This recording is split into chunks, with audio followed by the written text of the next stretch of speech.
right, we are back, and we're back for obvious reasons. I know it's been a while since we have done anything or put anything out, but here we are. We just want to get on here real quick and talk about your dude who passed away, the passing of Brian Wilson. This has been your guy since you were just a little guy, and so let's hear from you, Matthew. What's going on? Oh, first of all, I wanna share with everybody the general sadness of this moment. And I do share with everybody. I've been getting messages from all over the place and hearing from people I haven't heard from in years of their condolences for me. And in some ways, I think it to be almost a little bit humorous, because I am sad. I knew this day would come. And I've been thinking about it recently. I didn't know how I would feel in the moment. And the last couple of days has been quite a trip. But the thing that I just want to share with my fellow Brian Wilson fans, a lot of them are just like me. They call him their greatest musical hero. Mm-hmm. And so it's a really special moment, and where I feel the sadness, but to be very honest with you, it's almost a celebration of his music. My condolences go out to the entire Wilson family. Sure. Of course, Carney and Wendy and the other kids, but the whole extended family and the band members, people that were so close to him. There were so many of them. I don't even want to start, as far as people that spent significant time with him, mm-hmm. and them being affected by this. To be honest with you, I never knew him. Yeah. I didn't meet him. Yeah, exactly. Yeah. But anyway, those are kind of the general feelings right now, and I just want everybody to know that I share in their loss. In their loss. Let's just put it that way. Yeah, and so you were the one who told me. You called mm-hmm. me and said, "Hey, have you heard?" And when you asked me that, I knew. I kind of I didn't. I said no, and I haven't heard. And you said Brian Wilson passed away today. But why don't you share how you found out? Well, I think we mentioned in one of our last episodes, I was going out to Berkeley last fall to do some events, and I'll just make this real short. To make a long story short, I got hired as a visiting artist, and I was out there for a couple days last semester, and I'll be there this next semester, and that'll be kind of the drill. But visiting artist teaching at the Berkeley School of Music in Boston. And the man who hired me is the director of the American Roots Music Program there, Matt Glazer, a phenomenal musician and musicologist, among many other things. But you and I have been busy on my instructional website. That's why we've been away from the Beach Boy contact for a long time. And you and I have been busting our tails since the beginning of the year.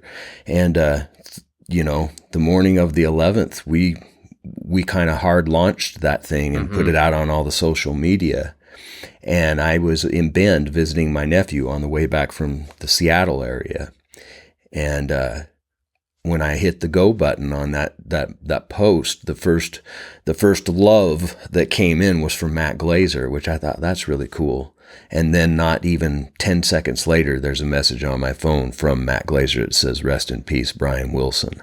And I didn't know. At that point, I just went, wow. And I went right to, it was early in the morning, and, so it's pretty, that was a pretty neat way to hear about it. I mean, all those guys back at Berkeley know I'm a Brian nut, besides being a fiddle guy. Right. That's what they got me back there doing. Yeah, right? Yeah. So, but anyway, that's how I heard. So did you, with anybody who's older, you try to prepare yourself as much as you can for, this moment, knowing that, they are towards the end, of their life. Was your reaction what you thought it would be, your emotional reaction to it, or what do you think? Having already experiencing the loss of Dennis and Carl, excuse me, I bumped the mic. But more importantly and way more significant to me is the loss of my sister in 2007.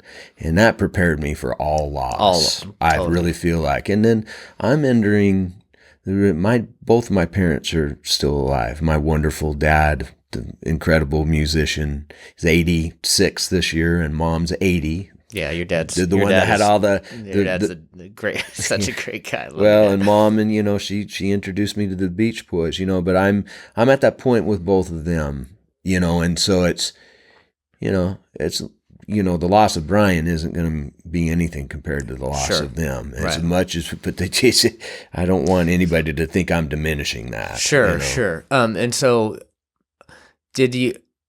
Because this, not expected, but he was of older age, unlike, Dennis specifically, and then even Carl was, relative 51, I think. Those probably hit a little harder, do you think? Yeah, because they were unexpected. Mm-hmm. Yeah. Definitely, yeah. But with this, it definitely was, and I guess I always wondered how I'd feel in the moment, and I guess I hope this isn't sacrilegious, but I feel exalted. I feel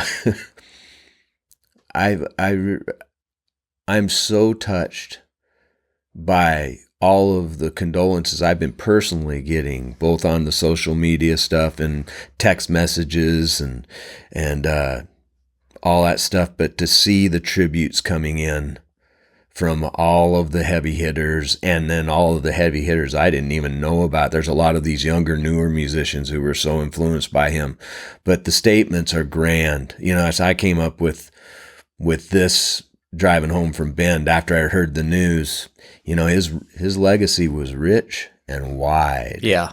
The other thing, one thing I saw from Carney, just, all the stuff from the family and the other Beach Boys makes me want to cry just reading it. Right. But Carney, the last part of her initial statement was he's going to be loved by millions and millions till the end of this world. It's true. Yeah, it is true. I know. And it'll only grow. It'll only grow from this point. Yeah. I mean, it really, I watched this same phenomenon. I mean, not on near of a scale, but a pretty huge scale with John Hartford, and he was, people were celebrating him before he passed, but since his passing, I mean, the legend has probably grown 5 times, right? I mean, it's just, but I really feel like that in this situation, because his music was so impactful, and the things I love about his music are really musicians' things. They're not stuff that most of the general public picks up on. And I wonder how many other people pick up on these little musical things. And, I've seen several statements from several musicians talking about just like, wow, we didn't know we could play these types of chords in pop music before Brian Wilson. We didn't know that a song could live in several keys within one song before Brian Wilson. Right. We didn't know, all these things he gave us. Right. He gave us the. Well, I've seen you when you give a lesson on a specific song, and I think maybe Warmth the Sun is one that we did a video lesson on at some point, and I remember you just talking about how like he had done. I think it was Warmth the Sun. You're like how he did something. You're like that's just so thrilling how he put that together, and like watching you like love those little musical things that I don't no way someone like me is gonna pick up on, but I've seen that in you when you talk about like it genuinely excites you that he's doing that with the music. Thrilling is a great word. It's driving home from Bend. I was I think we talked about her. I put on a playlist from my phone in the car, and I think the first thing that came up was Sweet Mountain, so not even a Beach Boys tune, but it was so thrilling. Yeah, and it was like I was listening with new ears, and I think Please Let Me Wonder came up after that, and it was just like I was so, my bliss was so, I mean, Goosebumps doesn't explain it. I mean, it was just like, how magnificent is this? And so this guy did this. I can't believe it. Right. I can't believe it, really. Yeah. So you put on that was the first tune you had heard. I think "Sweet Mountain" was the first song since hearing that he had passed. Yeah, and it did. It must have, like you said, felt different hearing. Oh, every song that I listened to was like a new song, even though I've heard it thousands of times. It almost has a different meaning now. It's just no, it's almost like I was listening with new ears. It was a really, really strange, thrilling. I wonder how many other people are feeling that same thing. And what I put on, and it's the song that you decided to cover and put on here, is I put on "Till I Die" as just because I wanted to see if there were, the song's called "Till I Die," and so I wanted to put on the connection, and see if I got a level of that too, where it just, okay, the song kind of holds something different, and then I immediately put on "Surf's Up" because,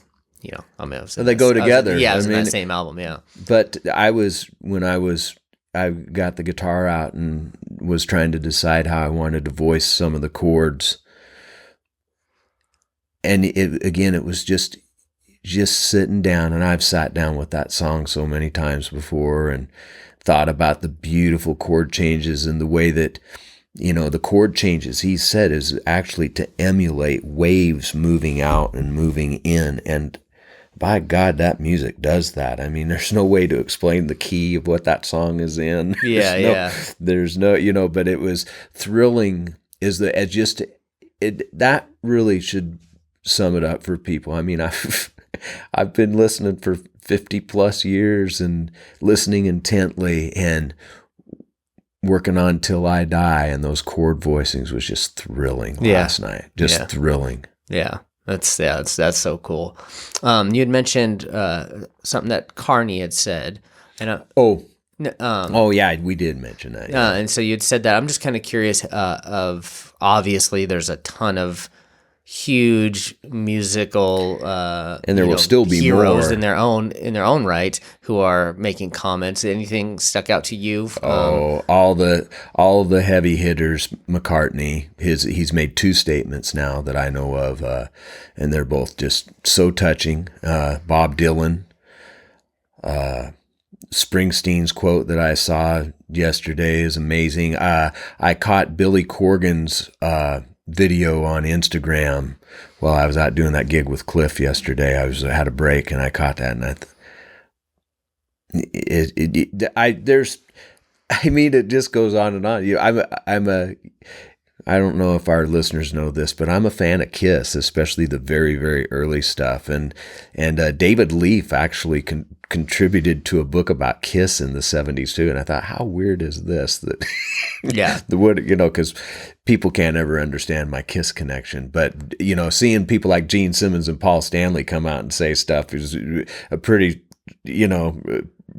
wild thing. But I think I mentioned to you this morning when you came in, catching, I think it was the day of Brian's death, the 11th, and Sting was in concert someplace, and it's just him and an acoustic guitar, much like Paul Simon and that surfer girl on the tribute show in 2001.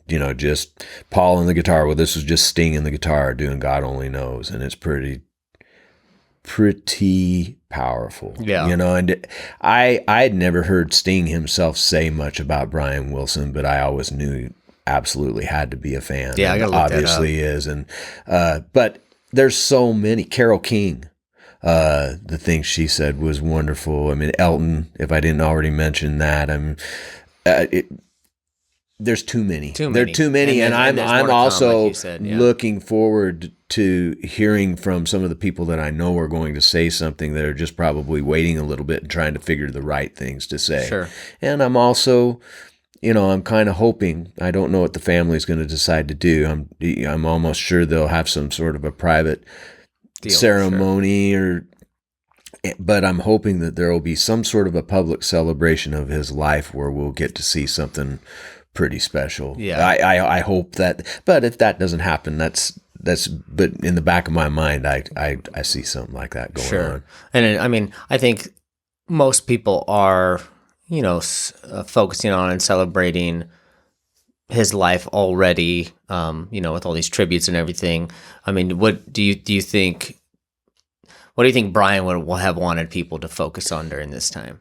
Joy. Yeah. And not be sad. 'Cause, you know, he fought depression all of his life. Yeah. All of his life. You know, I think of how nice it is for Brian to get some rest. Yeah. Now, you know, to you know, for his anxiety and fear and depression to finally be you know, just, you know, I'm glad he's getting a break from that right now. Yeah. And I think of, you know, he would not want people to be terribly sad. And he would want people to, you know, it was always about when, I think Carl has that famous quote where he says, why do you think he asked Brian in a private moment, why do you think we succeeded so much? And he goes, yeah, it's a pretty simple expression of joy. Even you know, even though the music is complicated, it's like what Brian was trying to do is with even that complicated music is to, you know, get an emotional reaction out of people. And you can listen to, you know, some things like Till I Die and you go, well, that's not joy. Right. That's deeply emotive. And some of the stuff off Pet Sounds isn't joy. Some of the things off the Today album even, or whatever but I really believe he would want people to be happy. Yeah. And I do think he would want people to listen to his music and be enveloped by it and let it make them feel good. Yeah. Just like it has for me my entire life. Yeah. You know, that's what as I come down, this place is magical now. I mean, I came in from a long road trip 2 days ago and came in knowing that he had died and walked down in here into the Beach Boys sanctuary, and all of a sudden a whole new level put on this thing too. I mean, every time I walk down here, it's a pretty crazy feeling. Yeah. Yeah. You know, and I do want to address what he did for music. And I know I'm a homer, but there ain't nobody that even comes close. Yeah. And yeah, that's a personal statement, but I'm going to go out there and say that's my statement. I'm sticking by it. Yeah. Every harmony group in pop music owes him a debt. Not just every harmony group, but he did so much. It's like Dylan, they culled it from an older interview, but it's like when Dylan saying, you know, that he made records with 4 tracks in the mid-'60s that people still can't make. They can't make records that have that feeling, that you know, and we were also talking about how, you know, people know that Brian's a genius. They know he's a songwriting genius. They know he's you know, all this other stuff, but they don't really know the depth of what that guy was doing at 23 years old, is literally teaching seasoned jazz musicians. Like I was watching Leon Russell talk about it last night. He'd go through the room. He would sing every guy their part or give them a crude chart or something like that, but just go through and teach one-on-one personally, every guy his part, what he wanted them to play. So those records are not just written. The songs aren't just written by Brian and arranged and produced. He literally, every fiber of those tunes comes out of him. You know, there were times when the other musicians would have some contributions and he would say, oh, well, gosh, I like that. But when he would go into the studio, all of those arrangements were in his head and he knew it to tell what musician exactly what he wanted to do.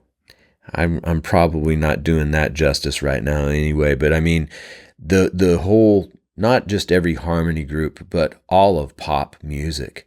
I think of the polytonality that lives in, like, the keyboard. They, like, especially, you know, started happening in the 70s, this kind of almost a keyboard type pop that was so influenced by the chords that Brian Wilson first used before anybody.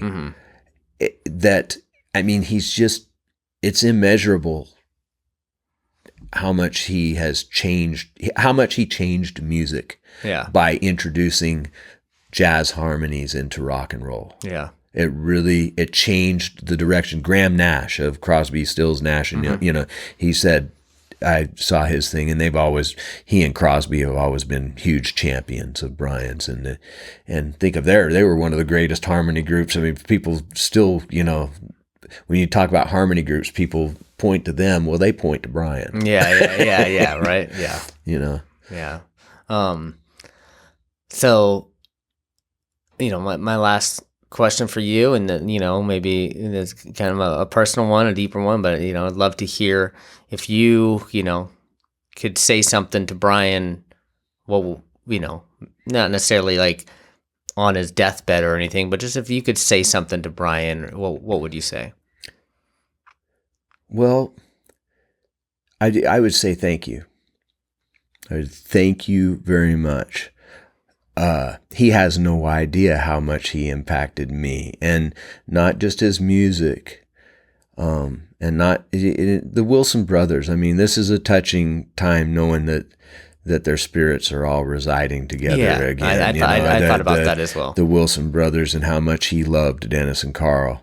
But I would just say thank you. Thank you for helping me in life. Thank you for helping me in music. I mean, everything I know in music is first and foremost governed by my knowledge and study of Brian Wilson and the Beach Boys. Everything. And so he's always going to be my number one musical hero above any of the fiddle heroes that I have. Or, I always say my dad and Brian Wilson are the two biggest musical influences in my life. But thank you for that. Thank you for the example of your life, to be able to have the struggles that he had. And some of them were his fault. And some of them weren't his fault, but he was brave enough to show us the challenge. And I really believe that in spirit, I'm much like Brian. And I think that a lot of other artists are too. Yeah. And so he showed us that it was okay to be vulnerable and feel this way and still be able to celebrate it a little bit. I mean, just seeing him come out on the other side of some of these things in the way that he did, even the Dr. Landy years, and to be able to experience some stability in the end of his life. And, that's a great example. It's a great story of survival. It's Wendy, his second daughter. I saw in the interview they had with her before they had the screening of the Disney documentary, she said, most of all, my dad's a survivor. Yeah. He's and so you look at that guy, the music is everything and will always be everything, but he was a great example and showed us the way on some other things. Yeah. Yeah. And so I would say thank you. Yeah. And I will continue to celebrate and preach the gospel of his music till the end of my days. Right. Totally. That's awesome. That's beautiful. Okay, well, I mean that's all I really, have we touched on everything you wanted to touch on? and I really of course, I wanted to get on right away and share this with the fans of Brian Wilson and the Beach Boys. But it's something that we definitely had to do. Yeah. We might want to let everybody know, because we did, we transitioned over from the Beach Boys, in my Beach Boys Room podcast to the Beach Boys Hangout, and then we only put out one thing. And then we had some promptings from another world that made we had to get into this other deal. Yeah. And that's I hope everybody understands. I live in a few different musical worlds. Yeah. And when the demand came for that instructional website that right now is heavily weighted on the fiddle fiddle type music. But eventually we want it to be a very comprehensive site that covers a lot of things, even some Beach Boys music and everything, all that stuff. But it's, we've been spending time on that. There's no time. I mean, there's been no time for anything else. We've been still working together very closely, creating this educational teaching website, using, Matthew's method and like you said, specifically for fiddle tunes right now, but we'll be growing that. But you had mentioned, you told me, you said, look, once we get this thing going, I do want to revisit some Beach Boys content. Oh yeah, and so there are plans and things. Yeah, and I'm going to go ahead and be brave and just tell people, one of the things that I definitely want to get to, when we're able to get back to some Beach Boy content, it won't be with the frequency that we were doing the podcast, but I really do want to do some important interviews with people who are still alive, who I think are really important people to talk to, like David Marks, like Ed Carter. Mm-hmm. Those are just I'll go on, and I really I don't want to ask the same questions that everybody has asked them. I want to really ask them from a musician's point of view, some really important questions that I have. Mm-hmm. Nothing else for yourself, right? And these guys are still around, and so I really do want to chase that. I know they've been out there on the internet doing other things with other people, but I still see them answering some of the same questions they always answer and everything. I want our deal with them to be different, so that's what I'm kind of hoping for that we get to do. And I just wanted to make sure we mentioned that. The reason why we haven't been putting out content, and then that there are plans to do more, and it'll be different, like we had said in the past, but that is coming at some point. So,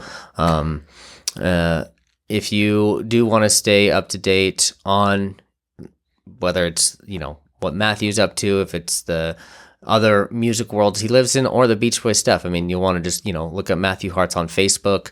And you can find him there, and that's mostly where he's going to... I'm still not a very prolific poster and never going to be. But if we do like if we were to do like a new episode you'd post it on there. So over in any other of the platforms. And I'll probably, when we get this video ready to go, I'll probably throw that up there as my... because the website launched the same day he passed, which was certainly not a move I would have made. I would have already probably have said something. And there's a lot of folks that have reached out to me saying, hey, we'd like to hear from you on this. And I want to say to everyone that's reached out to me, I haven't had time to answer the messages. I mean, the emails, the texts, the Facebook messages, it's kind of overwhelming at this point, especially with everything else I've got going on. But my plan is to sit down and respond to each and every one of you. Perfect. In this moment. And I do want to reiterate, smile. Yeah. Smile. That smile you send out returns to you. Mm-hmm. I think we said it in the very first episode. And that, smile was Brian was trying to get himself to smile at that time. But also, Brian would want everyone to focus on love. Mm-hmm. And especially in the times that we live in right now, I want to say, focus on love, be kind, be open-minded, just love people. They'll love you back. Yeah. I think that would be a message that Brian would have. I think, I agree. Good stuff. Love and mercy, man. Good stuff. Love and mercy. All right. Well, that is it for this one. Just stay tuned. It was good to get back on here and get some stuff out to you guys. So have a good one, and we'll see you next time.